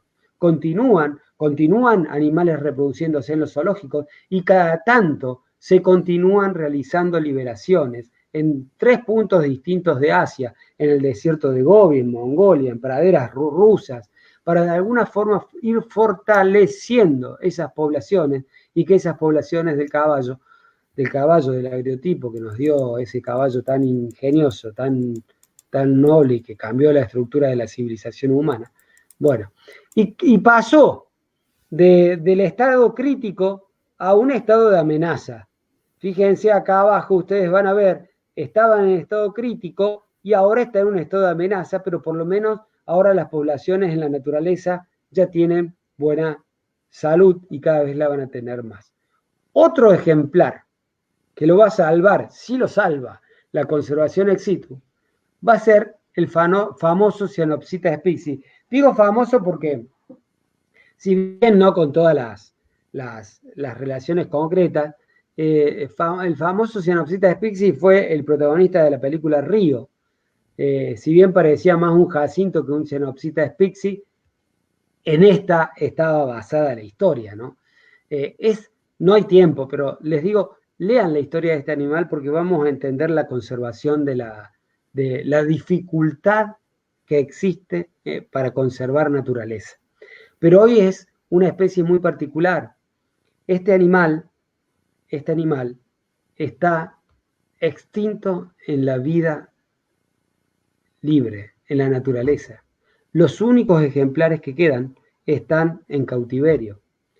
Creo que en marzo iban a llegar, el único lugar del mundo que vivían era en Brasil, el norte de Brasil, por el estado de Bahía. en una zona no selvática, sino como de un ambiente de pastizal, un pastizal de espinal, para que podamos entender. Bueno, en esos ambientes vivían y fueron capturados, porque es un animal bellísimo, y como animal bellísimo tuvo su culpa a pagar. La belleza se paga y fue capturado de una manera irresponsable y bueno, llegamos al estado en donde se extinguió en la naturaleza, hasta que existió un solo ejemplar en la naturaleza. Entonces, cuando se encontró un solo ejemplar, la historia era de decir qué hacemos con ese ejemplar. ¿Lo capturamos y lo metemos en un plan de conservación o aprovechamos que ese ejemplar está suelto y liberamos otro ejemplar para que hagan pareja? Bueno, me encantaría hacer un debate con ustedes, porque me sirve un debate así, porque es un momento impresionante de la conservación de la vida silvestre en el mundo, y un debate que sea de lluvias de ideas. Pero ¿qué pasaba? No se podía hacer esto mucho, porque en realidad existía un solo ejemplar, pero ese ejemplar no era solamente la genética eh, fenotípica que guardaba su comportamiento natural, guardaba algo que no sabemos si guardan los genes del cautiverio. El comportamiento natural es un proceso, la memoria genética es un proceso que lo vamos a tener que empezar a estudiar muchísimo. Entonces, el contexto de memoria genética nos resurge y nos nace. Bueno, ¿qué hicieron? Bueno, primero se tenían que dar cuenta si era macho o si era hembra, ¿no? Porque si yo quería liberar una pareja, ustedes saben que los cetáceos son monogámicos, igual que los veterinarios, somos monogámicos. Entonces, los cetáceos, al ser monogámicos, uno tenía que meterle una hembra si era un macho y un macho si era una hembra. Entonces, ¿cómo hacer si aparte tienen una particularidad estos loros? Fenotípicamente no tienen dimorfismo ni dicromatismo sexual. Entonces, no se podía identificar si era macho o si era hembra. Entonces, por medio de un estudio concienzudo, había fondos, había recursos, era una de las especies más amenazadas de la Tierra, como no lo va a ver, se empezó a estudiar y por comportamiento se dieron cuenta que era hembra. Entonces le liberaron un macho. Pero cuando le liberaron el macho, un macho de cautiverio, ¿no? Cuando liberaron el macho, lo que poco tuvieron en cuenta, no es que no tuvieron en cuenta, sino que, bueno, ya había realizado pareja nuestra hembra de Cenopsita spexi con un ara maracaná macho, o sea, con un animal de otra especie. Y ya había hecho pareja, y dicen que lo veían a los tres juntos volar de nido en nido, de árbol en árbol, perdón, y volaban los tres juntos, o sea, era un trío bastante interesante, pero con el único que procreaba, o sea, con el único que tenía relaciones íntimas la hembra, era con su pareja, que era Ara Maracaná, al otro no lo establecía como pareja de él. Entonces un día llegó a poner huevos, Cenopsita spixi, puso huevos, pero puso huevos y había tenido relaciones con el ara maracaná, no con Cenopsita. Entonces esos huevos ¿qué eran? Híbridos. Entonces, ¿qué hacen? Muy sabiamente, este proceso de conservación le sacó los huevos y se los cambió por huevos del cautiverio, y se los puso, huevos de Cenopsita spixi puros, y se los puso en el nido de los animales de vida silvestre. Cenopsita spixi empezó a incubar hembra y Ara Maracaná controlaba porque era el padre, en la teoría era el padre sustituto en este momento sin saberlo, ¿no? Cualquier complejo con la realidad. El hombre le habían cambiado los huevos, ¿no? Del nido. Bueno, la voy a hacer corta porque no tengo mucho tiempo, miren la hora que es. La experiencia terminó con que una comadreja se comió los huevos de Cenopsita spixi.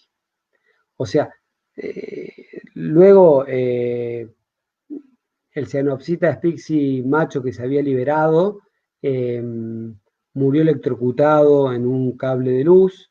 Y bueno, imagínense, un fracaso rotundo, con un trabajo, un gasto energético, un gasto de recursos y tantas horas de personas que pasaron monitoreando 24 horas al día, 7 días a la semana estos animales. Y bueno, esto sucedió y con fondos, ¿no?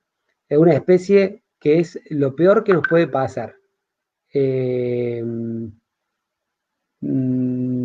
Extintas en la naturaleza. Pero bueno, pero teníamos algo bueno, que no estaban extintas en la vida natural, en la vida ex situ. O sea, fíjense qué bueno la conservación ex situ, cómo puede hacer que una especie no se termine de su proceso evolutivo en la Tierra. Bueno, pero para terminar, eh, esto no solamente sucede en Brasil, ahora creo que han llevado 40 ejemplares, no sé si era de Alemania, a Brasil para poder en el año que viene tratar de realizar liberaciones en el lugar donde sucedieron todos estos hechos, ya con un número más fuerte de ejemplares, ¿no? Bueno, pero en Argentina, miren, lo puse al lado de este libro porque al lado de este libro surgieron muchas cosas y hablaba de estas dos especies, pero miren lo interesante de estos caracolitos que estamos viendo. Estos caracolitos tienen la misma situación que Cenopsita spixi. La misma, o sea, están extintos en la naturaleza. Estar extinto en la naturaleza, pero gracias al rescate, y acá empezamos de nuevo con contextos de rescate, de una persona que en algún momento de la Argentina se lo va a tener que valorar, que rescató estos animales cuando se inundó la represa de Yacyretá. Estos son los caracoles de Apipé, Genolelacostoma. Rescató estos animales, los llevó al Museo de Ciencias Naturales Bernardino Rivadavia y vivieron y viven hoy en poblaciones ex situ. En el museo hay otra población en Misiones y bueno, y puse ese librito porque en ese librito hace 20 años escribimos que qué interesante sería que también un zoológico se encargara de estos animales. Y el zoológico de Buenos Aires, llamado Ecoparque, empezó a entender, ya entendió y está trabajando, empezó a trabajar ya con esta especie, por lo cual quiero hacer un reconocimiento a este trabajo en particular y ojalá podamos tener estas poblaciones para algún día poder hacer, si se pudiera, la rehabilitación, pero lo que se ha perdido es el ecosistema de ellos, ¿no? Bien, para terminar, yo he preferido hablar de cosas imposibles porque de lo posible se sabe demasiado. Muchísimas gracias.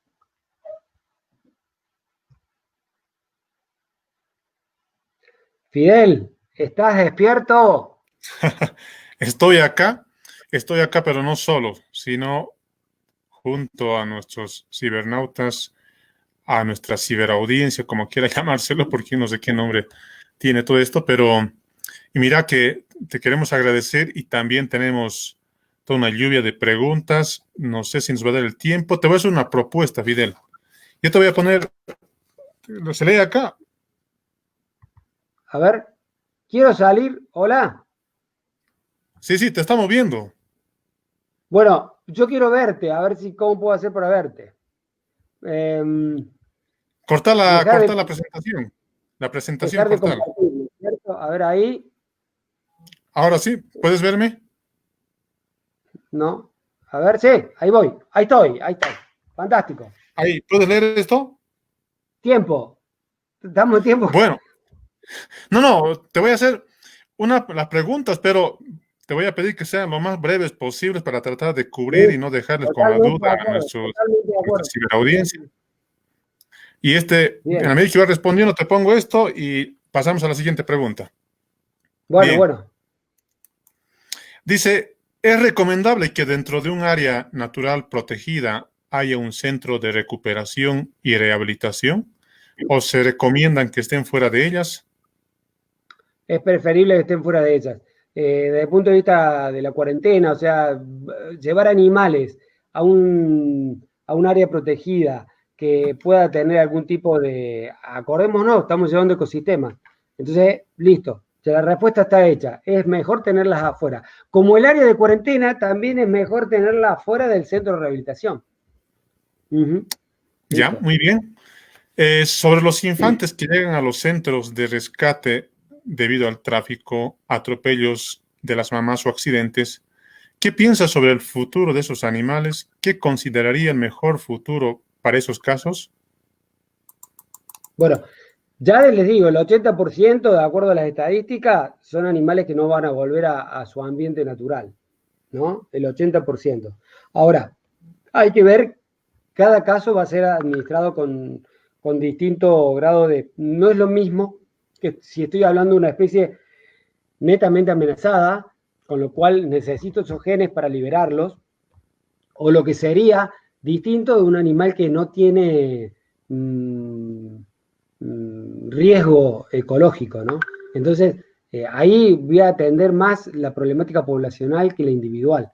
Entonces, ya lo dijeron los otros tres compañeros míos que me precedieron y que compartimos esta forma de pensar.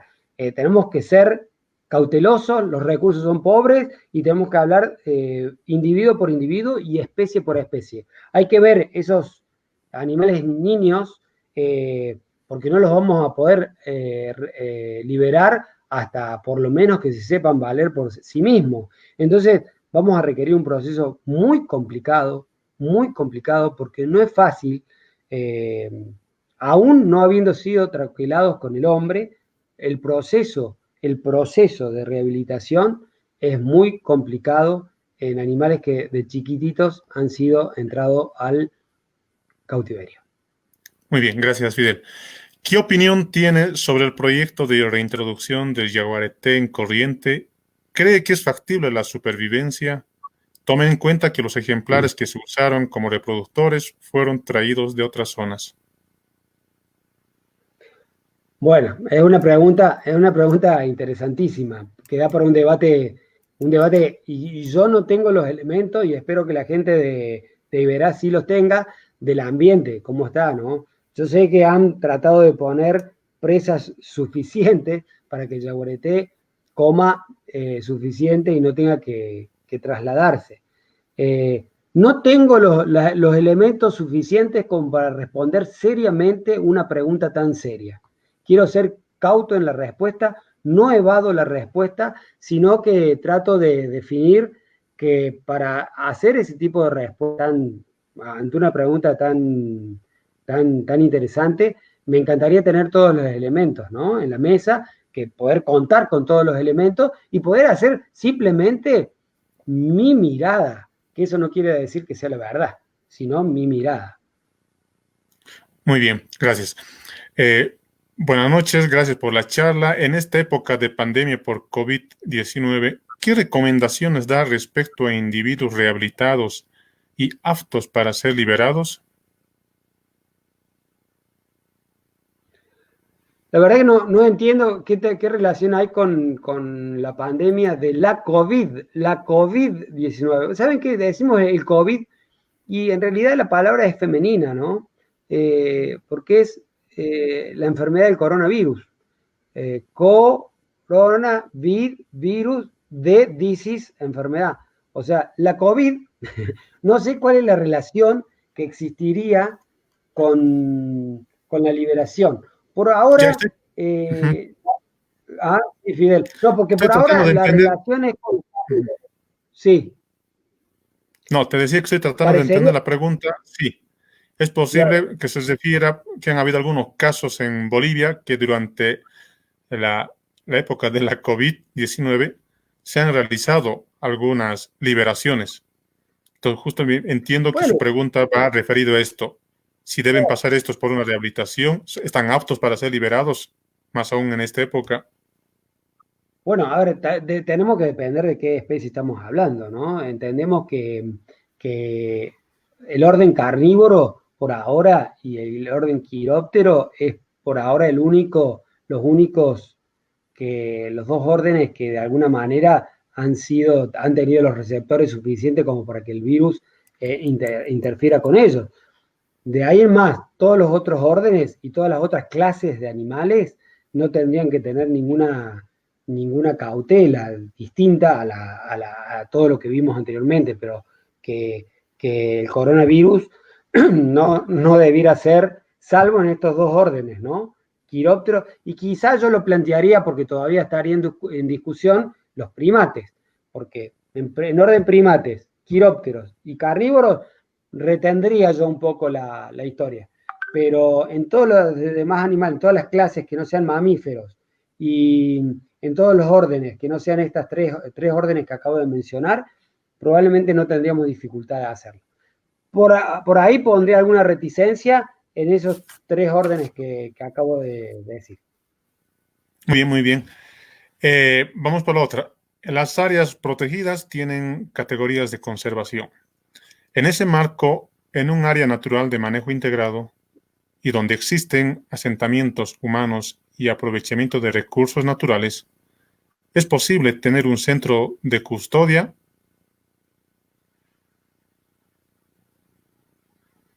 Bien, claro. A ver, ahí sí podemos pensar en que, primero, a ver, el problema es que tenemos problemas con los nombres, ¿no? Yo no sé a qué le dicen centro de custodia a ustedes en Bolivia. Bueno, están los zoológicos, centros de rehabilitación, centros de Ah, fauna, que dependen de la a todo, municipalidad. engloban todo. Sí, un término muy genérico, Está sí. muy bien. Bueno, sí, a ver, un centro de rescate se podría tener yo siempre digo, el rescate tiene que estar con la atención y la valoración, ¿no? La atención y la valoración. Los centros de atención y valoración, eso lo aprendí de Colombia. Los CAP, Centro de Atención y Valoración de Fauna. Después vemos, atendemos y valoramos. Atendemos para ver que no, a ver si le podemos solucionar sus problemas y después valoramos a ver qué hacemos. Eso no quiere decir que ahí rehabilitemos. ¿Mm?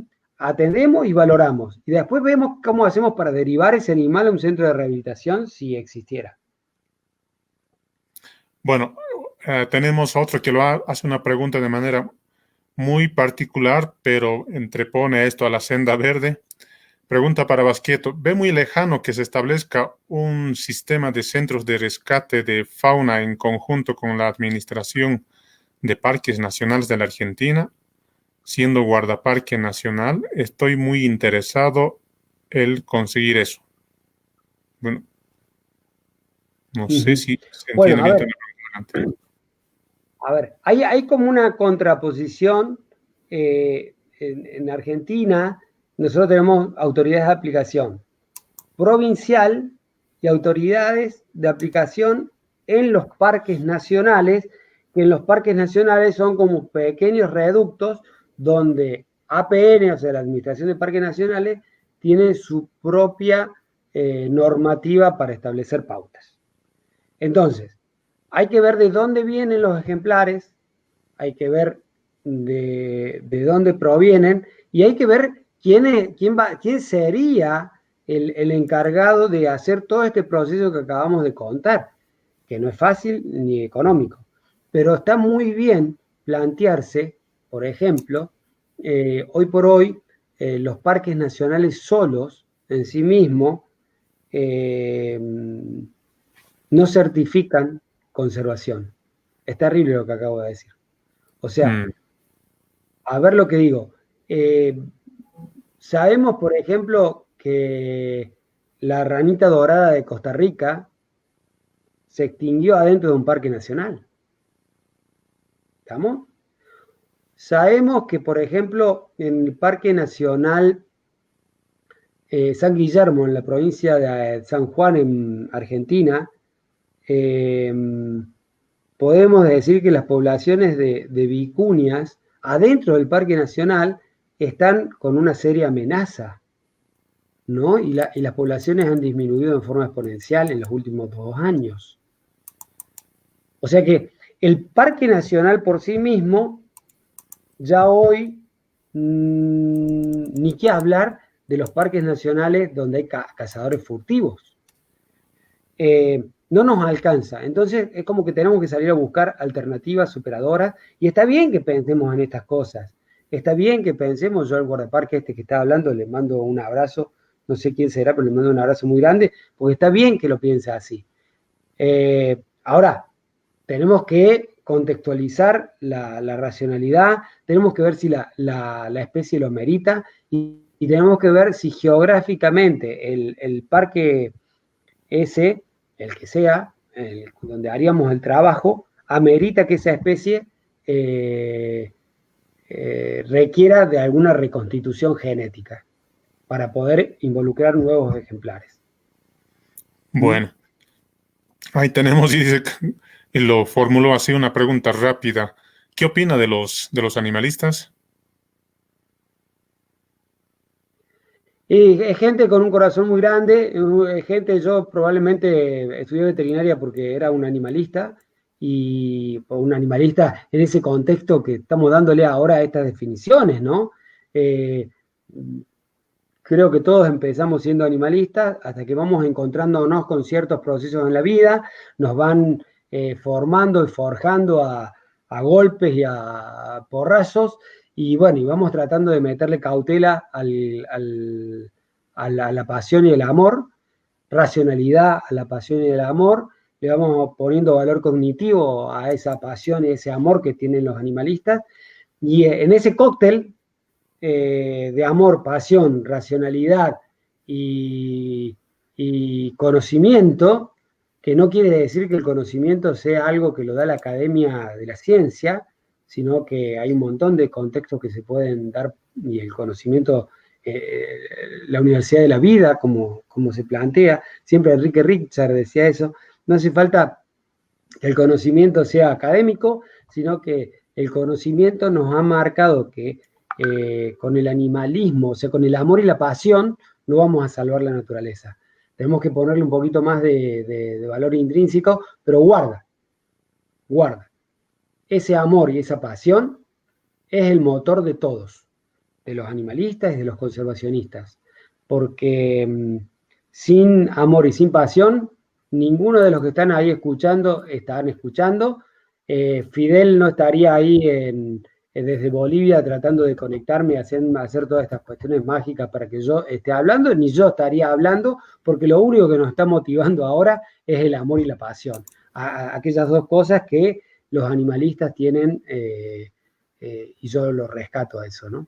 Los invitaría a que se sumen a un trabajo mancomunado, que nosotros nos sumemos a ellos, a un trabajo mancomunado donde le pongamos conocimiento a ese amor y a esa pasión. Bueno, bueno, muy bien.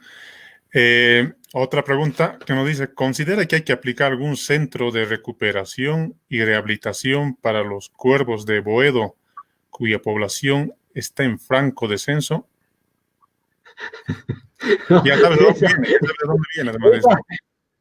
¿Ah? Ya sabes de dónde Esa viene. pregunta, ¿me podés dar el nombre del autor de esa pregunta? Claro, claro que El sí. nombre. Y bueno, no tengo opción a preguntarle, pero es Leonardo Píparo. Leonardo Píparo, Sí, sí, sí. Un hincha de Banfield, que a lo cual, un hincha de Banfield, este es futbolero netamente para las personas que no conocen la Argentina, esto es una cargada futbolera del ambiente futbolero argentino que no tiene desperdicio, la celebro con todas mis ganas, y no estamos en proceso de descenso, y el Club Atlético San Lorenzo de Almagro es el club más famoso de la Argentina, no hay duda de eso. Gracias por hacerlo recordar, estimado hincha del taladro de Banfield. Bueno, bueno, está bueno. Bien, creo que de esa forma estaríamos concluyendo, Fidel. Me quedo con algunas palabras de tu presentación. Esa palabra inspiración, un requisito indispensable para continuar en este duro caminar. Sin la inspiración será difícil convencer para luego educarnos y encaminarnos en nuestros propósitos. Mi querido amigo y tocayo increíble con la humildad, la sencillez y la mística que nos transmites, a nombre de la Universidad de la UPEA, la Senda Verde, te quedamos agradecidos. Sin antes no olvidar a quienes también debo agradecer es a Bosfas, Red Bull Print, a CEN, a Sara, a la Universidad Maimónides, Tu llegada a Bolivia y junto a otros estaba previsto para esta gestión, pero ni el COVID se interpuso para hacer realidad tu visita a Bolivia, mi estimado Fidel. De igual forma, esto no hubiera sido posible sin la participación de ustedes y de todos los que nos han estado siguiendo y con toda la paciencia han podido hacer seguimiento estos 2 días, de repente pesados, pero quedamos agradecidos. El habernos enlazado desde California, Centroamérica y llegando hasta la parte sur de la América, y como país anfitrión, ha permitido un encuentro inesperado. No nos queda más que por todo ello agradecerlos profundamente. Por supuesto, nuestro agradecimiento profundo también para Gustavo Aprile, Enrique Richard, Claudio Bertonate, que sin escatimar esfuerzo alguno, ellos han prestado todo su tiempo y compartido toda su sabiduría, su conocimiento. Con seguridad tendremos otras oportunidades. El día de ayer, Enrique ya nos comprometió para un conversatorio justamente sobre esta temática de la liberación y su impacto en los ecosistemas. Vamos a ponernos de acuerdo con todos nuestros ponentes y ya les vamos a poner al tanto. Con el compromiso de seguir en este camino, nos depara un largo caminar y esperemos que el conocimiento, los mensajes transmitidos por nuestros ponentes nos permita replantear nuestro accionar. De esta forma, damos por concluido y no nos queda más que agradecerlos de verdad, Fidel, de la misma forma a quienes ya he hecho mención a nuestros 3 ponentes, agradecerlos infinitamente. Hasta cualquier rato, Fidel. Muchas gracias. Bueno, yo celebro, voy a brindar por Bolivia, una tierra con un patrimonio natural y cultural único. Así que eso, estar de alguna manera, esto saliendo desde esa tierra me enorgullece y es un honor muy grande para mí. Excelente, excelente, Fidel. Bueno, no nos queda más que decir una vez más muchas gracias y muy buenas noches.